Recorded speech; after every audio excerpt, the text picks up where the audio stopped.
ասեմ, 10 անցնում էինք հայ-թաթարական ընդհարումներ 20-րդ դարասկզբի, որը կազմակերպվում էր ցարական կառավարության կողմից, այսինքն Կովկասի թաթարներ, ներկայիս ադրբեջանցիները եւ հայերին, որտեղ շերտընդ մեջ ապրում էին, լարում էին իրար դեմ, բորբոքում էին ազգամիջյան կռիվներ եւ դրա մասին էր դասը։ Ես կապեցի մեր օրերի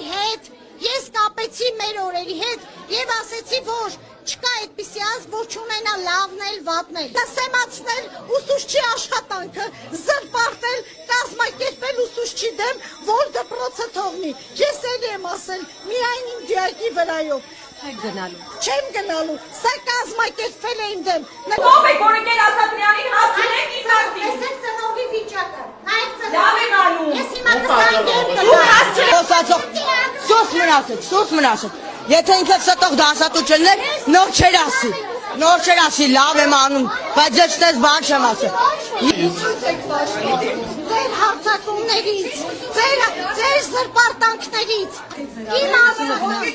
ես գնում, հոգեկան հիվանդը դուք ինքներդ եք հոգեկան։ Նայեք, ես գումար չունեմ, ասում իմ վարկը պետք է հաստատվի, դե ես գումար չունեմ, իմ աշխատավարձը քիչ եք տալ, հորս էլ է ասել ես ասում